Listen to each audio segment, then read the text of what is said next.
Hi everybody, I'm Jack the Rambling Raconteur and I hope you're doing well. We have finished Njal's Saga for Sagalong 2021 and what an incredible work. I hope you enjoyed it half as much as I did.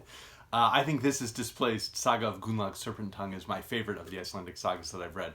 And in this final section we had equal doses of horror, humor, and history. Raise your hand if you thought we were going to Ireland.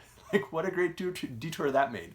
So we closed out last week with the Njal sons having murdered their foster brother Höskuld, and sort of this realization that fate has come for Njal and his family, that this was a crime too far, a killing too far, and that what started out as, you know, basically two households sending servants to go murder each other had escalated to family members, and now, as we see, it becomes quite horrifying.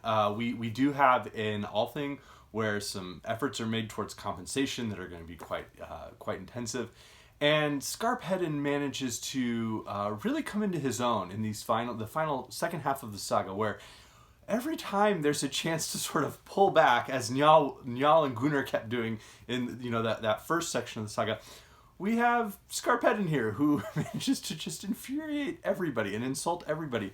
And so Flossie gets together a large group. They go back, and we have, sometimes this is called the Saga of Burnt Njal, we have the burning. Later on, characters are referred to as Flossie and the burners. And there's a sense of the burning of the house really being a...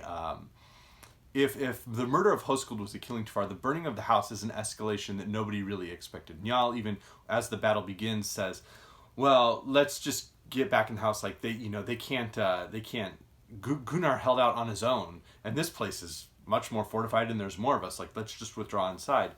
And when, of course, the opponents see that, they're like, okay, well, we're just going to set fire now. And he's, Njal is told by his sons, wait, they're not as honorable, they'll burn us. But Njal has decided he will not give battle to a certain extent. He will maintain a defensive position. And so we do have the description of the burning, which is really horrifying. It's curious to see that it doesn't just immediately occur, that there's enough time for some of the individuals to get out of the house and to basically be let out. We have the bizarre bit where Helgi tries to sneak out just as a woman, and they realize he's too tall and kill him. We have Kari with this, it wouldn't be Njal's saga without some incredible athletic feat that just might actually possibly happen, where he runs up the broken crossbeam and jumps over and then runs on fire into the woods and escapes. And then when Skarphedin goes to do it, the beam finally just actually does burn and break. So we get one last crazy athletic feat that maybe could have happened. But, it really, that burning is quite horrifying. The description of how they find Njal and his wife and their grandson afterwards, and it appears that they haven't been burned at all beneath the hide, does feel like it's influenced from sort of the more, the mystical type of writing that would occur as Christianity was taking a firmer hold in northern and northwestern Europe. But beyond that, now that there has been a household that is burned, we see the true degeneration.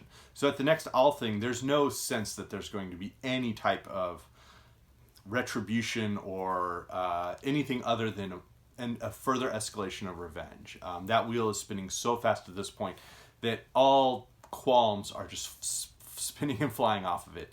It is brutal. And we get, but before we get a full pitched battle at the Althing, it very much symbolizing that when nobody really can trust in the law, they are trusting in their arms, and there's no way to make that more clear than a pitched battle at the Althing. But before that, we get this long description of all these legal, maneuverings. And there's this way in which Njal's shadow, as Njal is was the one who formerly did all of these, the man who has the boil and can't walk properly is sitting in his tent and just casually saying, "Here's what you got to do. Here's how you're gonna get. Here's how you're gonna maneuver." And when there's this sense that Flossie and the burners have escaped and justice won't be brought, we have a full battle, right? There's a battle there at the Althing, which should be the place of justice, and really symbolizes that there's no necessary justice in this society. that they have not reached a point as a group where they can truly like believe in a sense of fair and impartial justice. And so there's that portion of the saga that occurs. And from there we then get the introduction of one last character. As I said, there's humor. And so from the horror, we then get some humor, which brings, now that Scarpedon is gone, firmly the Sonny Corleone to, if you've seen The Godfather, to Njal as Vito Corleone. Now that Scarpedon is gone, we need somebody else to give us some comic relief. So enter Bjorn the White.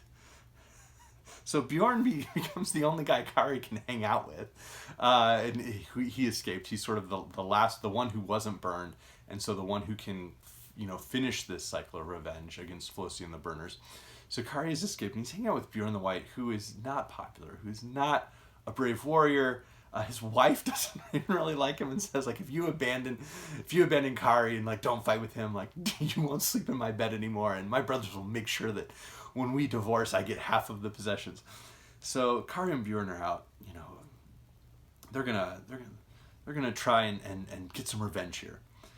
There was a little tongue of land projecting into the river. Kari took up a position there and told Bjorn to stand behind him, and not to expose himself too much, but make himself as useful as possible. I had never thought, said Bjorn, that I would use another man as a shield, but under the circumstances, you had better have your way. With my brains and dash, I can still do our enemies no little damage. Where has this guy been for the entire saga? Like, yes, please. The others all jumped up and rushed at them, and so we have yet another exquisite description of battle.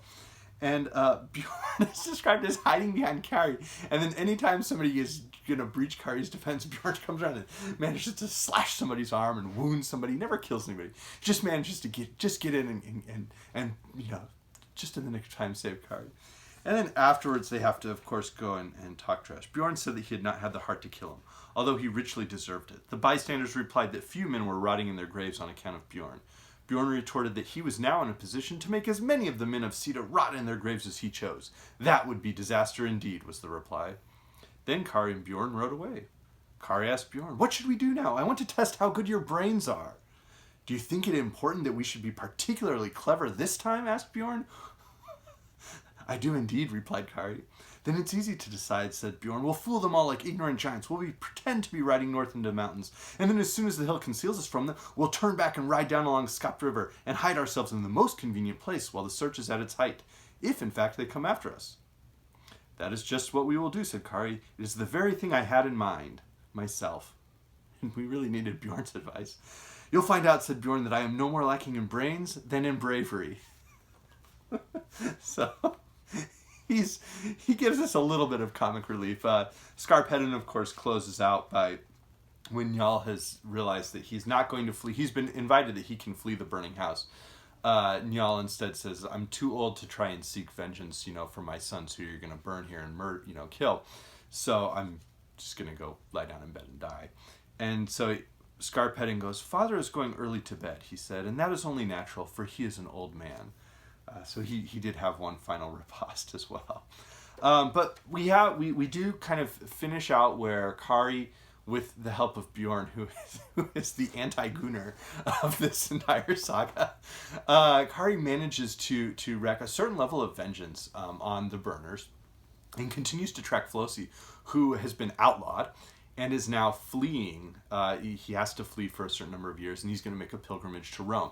And that's an interesting concept that so quickly after converting to Christianity, there's this sense of Icelanders now being part of the pilgrimages that were becoming more and more common across the medieval world. Perhaps that's interpolated from a later writer who's adding to the oral tradition, but it is sort of an interesting historical detail. But that journey does give us one final great tangent, which is that they go down into the Orkneys. We're back there, and Flosi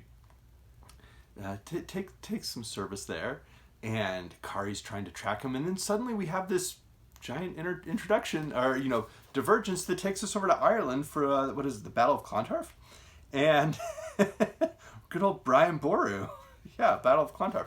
So what an extraordinary divergence there. And so we get a quick description of the Battle of Clontarf, the death of Brian Boru, and these haunting images of all the different ways in which people could see that that was going to be an incredibly bloody and destructive conflict. These supernatural mystical appearances afterwards. The translator Magnus Magnusson had noted that there seems to have been a lost Brian saga that has been pulled from for Njal's saga and at least one other one, which I thought was interesting. That as it's being compiled, they're taking not just from the oral traditions and compiling them from this saga, but they're also drawing from other sagas in a really interesting way. That certainly adds this one last weird, interesting twist. And so after all of that violence, after the closing action really is elsewhere. It is not in Iceland, and Kari makes a final act of vengeance in Wales, and then we're told it was snowing furiously. His men asked Kari what they should do now. Kari replied that his plan was to go to Svinefell and put Flossy's nobility to the test. So they've each made a pilgrimage. The outlawry has expired. They walked to Svinefell through the snowstorm. Flossy was sitting in the main room. He recognized Kari at once and jumped up to welcome him, embraced him, and placed him on the high seat beside him. He invited Kari to stay for the winter, and Kari accepted. They made a full reconciliation, and Flossy gave to Kari in marriage his niece, Hildegrin, the widow of Hoskuld Hvitanus, priest. So the widow of the man whose murder really finally precipitated the explosion of violence, marries Kari, who's the last one to have made sort of the last killing in that cycle of vengeance, and he and Flossy end up reconciled. And so we have this strangely optimistic ending to a saga that has been incredibly violent, incredibly horrifying. And I just think that's a really interesting, ultimately optimistic way to close it for whoever was compiling the saga. So again, I really enjoyed this. I thought it was an extraordinary work, just a real... it was thrilling, but it was just also so interesting. As I mentioned, the characters, the personalities that were present really felt so full. And so that was enjoyable. So just some other works now that I'm thinking of. Stephanie Cohen had made some really great points about being reminded of the Oresteia, which kind of is a way, it involves family vengeance, and whether the duty to avenge a father or a mother is more important specifically. But it then serves as a weird introduction to the Athenian trial by jury.